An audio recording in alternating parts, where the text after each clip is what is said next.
చరిత్రలో ఎంతో మంది కవులను మనం మర్చిపోతున్నాం. ఈ వీడియోలో అలా చరిత్రలో చెప్పుకోదగ్గ కవులలో ఒకరైనటువంటి ది గ్రేట్ సహజ కవి పోతన యొక్క పుట్టి చనిపోయిన ప్రదేశాన్ని నేను ఎక్స్ప్లోర్ చేయబోతున్నా. I was so excited for this video.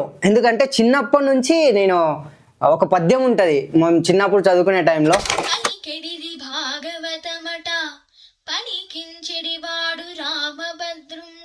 ఈ పద్యాన్ని ఎన్నిసార్లు బట్టి నేర్చుకున్నాను. నేను ఈరోజు అదే పద్యాన్ని రాసిన పర్సన్ పైన వెళ్ళి వీడియో తీసినందుకు I feel proud my self. Let's go.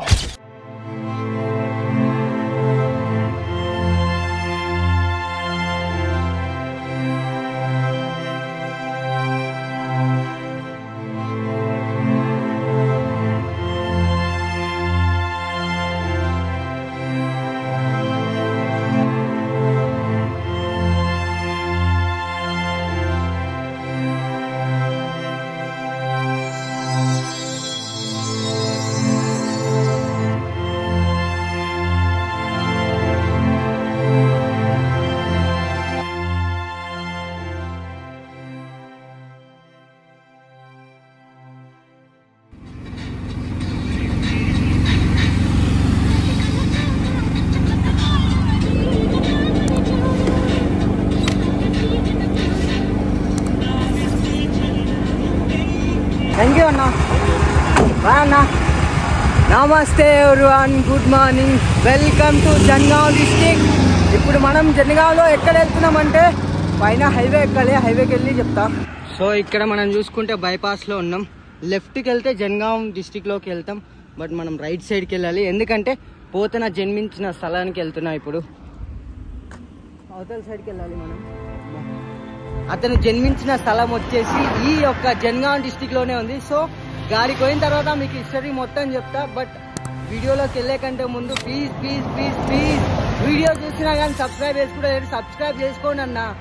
ఇలా రోడ్ నెంబర్ నడుచుకుంటా ఇంకా లిఫ్ట్ తీసుకుంటా నేను వెళ్ళిపోతున్నా. బ్రహ్మరా పోతన జన్మించినటువంటి గ్రామానికి దగ్గరికి వెళ్ళిపోతున్నా. ఇప్పటిదాకా మనం చూసుకున్నట్లయితే ఆల్మోస్ట్ ఒక 15 డిస్ట్రిక్ట్స్ని ఎక్స్ప్లోర్ చేసినాం. కానీ ఏ డిస్ట్రిక్ట్లో ఇట్లా సందులలో ఇట్లంచి ఎప్పుడు ఎక్కడ ట్రావెల్ చేయలేదు. ఈ డిస్ట్రిక్ట్లో మాత్రం నేను సందులలో అట్లా ట్రావెల్ చేస్తున్నా. బట్ నా వెనకాల ఇక్కడ చూసుకుంటే మొత్తం పంట పొలాలు. ఇది వచ్చేసి కుర్చుపల్లి విలేజ్ అనమాట. కుర్చుపల్లిలో ఉన్నా. నేను 15 కిలోమీటర్స్ వెళ్ళాలి. 15 కిలోమీటర్స్ మజా వస్తుంది చెప్పాలంటే, ఎందుకంటే మొత్తం పచ్చటి పొలాలు ఉన్నాయి. అయితే ఇలా పొలాల మధ్యన ఎంజాయ్ చేస్తూ నడుచుకుంటూ వెళ్తూ ఉన్నా. సడన్గా నాకు మధ్యలో ఎలాంటి పంట కనిపించిందో ఒక్కసారి చూడండి. పోవాకు అంటే గంజాయా? గంజాయా? ఇది మొత్తం ఇప్పుడు మరి ఓహోహో సిగరెట్ల పంటనా? ఫ్రెండ్స్ మీరు చూసుకున్నట్లయితే ఇగో సిగరెట్లు కొట్టేటోళ్ళందరికీ ఒక పంట చూపిస్తుంది. చూడండి ఇగో మన సైడ్ అంటే మా సైడ్ మొత్తం కంది, జొన్నలు, వేరుశనగ గవిగా వేస్తే, ఇక్కడ చూసుకుంటే ఇది మొత్తం వచ్చేసి ఏం పంట అనుకుంటుండ్రు? ఇది పొగాకు పంట. చూడండి వాసన వస్తలేదు మరి? వస్తుందా? అచ్చా ఎన్ని రోజులు అవుతుంది ఒక పంట వేసే వరకు? 6 నెలలు అంట. ఏం ఫీల్ ఉన్నది? నర్సిరెడ్డియా? ఒక పంట వేసే వరకు 6 నెలలు అవుతుంది చేతికి వచ్చే వరకు. ఎట్లా అమ్ముతారు ఇది? క్వింటల్ లెక్కన? 15,000 ఒక క్వింటల్కి? అమ్మమ్మ. కానీ 6 నెలలు అంటే బాగా పెద్ద పంటనే. ఇది ఇంత పెద్దగా అవుతుందా అట్లానే కింద ఉంటుందా? అబ్బా బాబా, అంత ఎత్తు అవుతుందా? అంటే ఈ ఆకే ఇప్పుడు పోవాక? ఇప్పుడు దీన్ని ఎండబెట్టి మనం కత్తిరించి మొత్తం కలర్ మారుతుంది. సో ఇదే ఆకుని ఇప్పుడు మనం ఎండబెట్టి కట్ చేసి పోవాకలాగా చేసుకోవాలన్నా? దీనిలో ఏమైనా కలుపుతారా ఇంకా? అచ్చా మొత్తం పసుపు కలర్ అవుతుంది. మళ్ళీ ఎండేసినాక ఇంకా మారుతుంది. అచ్చా మనకు పొగాకు సిగరెట్ పొగలకి అవుతుంది. ఓ థ్యాంక్ యూ. చూసిండు కదా ఫ్రెండ్స్, ఇది మొత్తం వచ్చేసి పొగాకు తోట. చూడండి నేను పొగాకు తోటలా తిరుగుతాను ఎప్పుడు అనుకోలేదు. తక్కువ వేసిండ్రు, వేసినా కూడా బాగా నీళ్ళు కావాలేమో కదా దీనికి. ఇలా దారి పొడవునా తెలియని పర్సన్స్తో పంటల గురించి మాట్లాడుతూ నేను వచ్చేసిన నా డెస్టినేషన్కి. బెమ్మెరా పోతన విలేజ్కి. సో ఎక్స్ప్లోర్ చేద్దాం, లెట్స్ గో. ఫ్రెండ్స్ ఈ రోడ్ ఉంది కదా, ఇది వచ్చేసి వరంగల్ నుంచి వచ్చేది. ఇది ఉంది కదా, ఇది వచ్చేసి సూర్యాపేట నుంచి వచ్చేది. ఎక్కడి నుంచి వచ్చినా మీరు సీదా ఇట్లా లోపలికి వెళ్ళాలి. చూడండి, ఇక్కడ ఉన్న లోకల్ పర్సన్స్ని అడిగితే వీళ్ళు ఏమంటున్నారంటే ఇక్కడ నుంచి ఒక 1/2 కిలోమీటర్ 1 కిలోమీటర్ ఉంటుంది, స్ట్రైట్గా నడుచుకుంటూనే వెళ్ళాలంటున్నారు. బ్రహ్మర గ్రామంలోకి నేను అడుగుపెట్టగానే ఫస్ట్ చేసిన పని ఏంటో తెలుసా? పోతన యొక్క జన్మించిన స్థలం, తను ఉండే ఇల్లు ఎట్లుండేనో అని చూద్దామని వెళ్ళిన. కానీ అక్కడ వెళ్ళి చూస్తే మీకు పోతన ఇల్లుని చూపించే కంటే ముందు పోతన అంటే ఎవరు అనేది మీకు షార్ట్గా చెప్తా వినండి. సంస్కృతంలో ఉన్న శ్రీమద్ భాగవతంను తెలుగులో రాసిన వ్యక్తి పోతన. తెలుగులో తొలి దండకాన్ని రాసింది పోతన. ఎవరి రచనలు అయితే సాధారణ ప్రజలకు కూడా అర్థమయ్యేవే అతనే పోతన. ఫ్రెండ్స్ మనం ఇప్పుడు చూసుకున్నట్లయితే ఎక్కడుందని తెలుసా? పోతన మందిరము అంటే పోతన యొక్క ఇల్లు ఇది. మీరు చూసుకున్నట్లయితే ఇప్పుడు గ్రామ పంచాయతీ లాగా ఉంది ఇక్కడ ఉన్న విలేజ్ది. ఇక్కడ చూద్దాం పోతన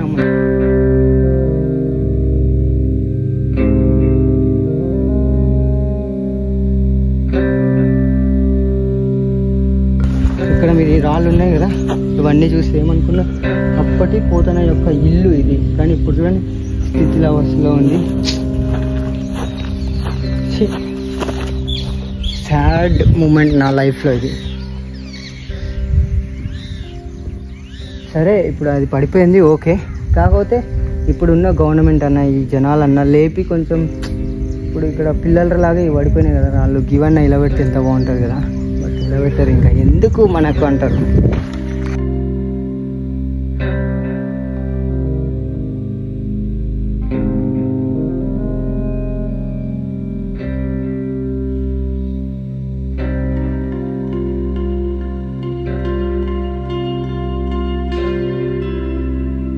ఇక్కడ కనిపిస్తున్నాయి కదా, ఇవి వచ్చేసి రాముడి లక్ష్మణుడి పాదాలు అనమాట.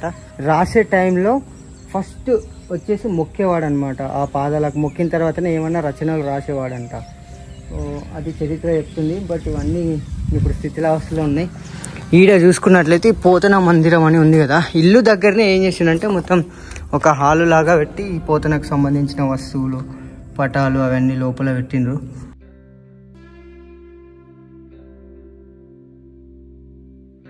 పోతన యొక్క విగ్రహం ఉంది చూడండి.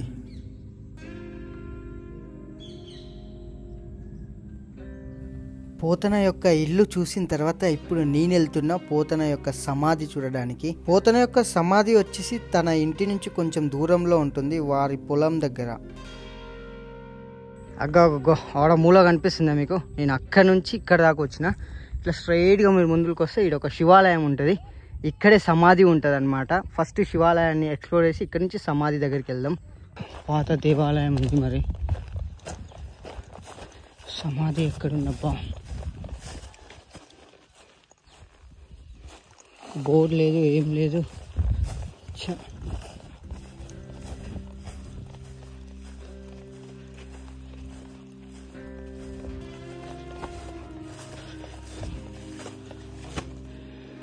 ఇక్కడ శివాలయం ఉంది కదా ఫ్రెండ్స్, ఈ శివాలయంలో వచ్చేసి అప్పట్లో పోతన యొక్క తల్లిదండ్రులు వాళ్ళ తాతలు ఇక్కడనే పూజలు చేసుకునే వాళ్ళంట ఆ కాలంలో. అయితే ఇది వచ్చేసి శివాలయం.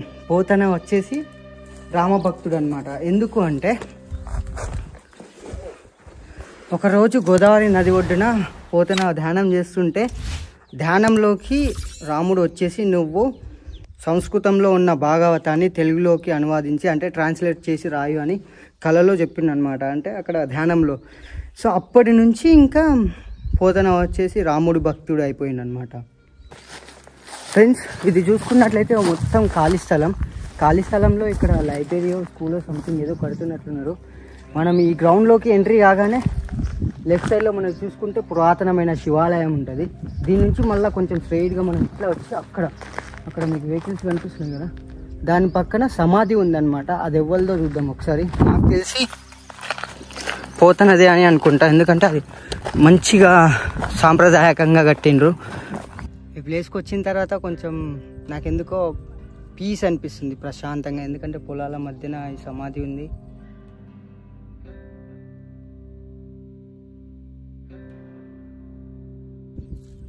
చరిత్రకి మనం ఎంత వాల్యూ ఇస్తున్నాం, చరిత్రని భద్రపరిచినందుకు మనకు ఎన్ని విషయాలు తెలుస్తున్నాయి చూడండి. ఒకవేళ మనం ఈ విషయాలు రాసుకోకపోయింటే ఈ పర్సన్ గురించి మనకు తెలియకపోదు.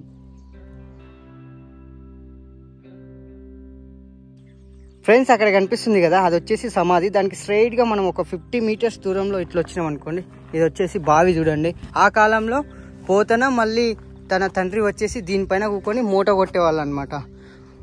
మూట మీన్స్ నీళ్ళు ఇట్లా ఇట్లా కొడితే ఈ కాలువల పొంటి చేన్లకి వెళ్ళేటివి. చాలా మెంబర్స్కి మూట కొట్టడం అంటే తెలియదు ఫ్రెండ్స్, నాకు కూడా అంతంతనే తెలుసు. ఎందుకంటే మనం మూట కొట్టలేదు కదా, మన తల్లిదండ్రులు ఎవరైతే ఉండింటారో వాళ్ళు మూట కొట్టింటారు ఆ కాలంలో. ఇప్పట్లో మన వాళ్ళు ఎవరు మూట కొట్టారు, ఎందుకంటే అందరికీ బోరు పంపులు ఉన్నాయి.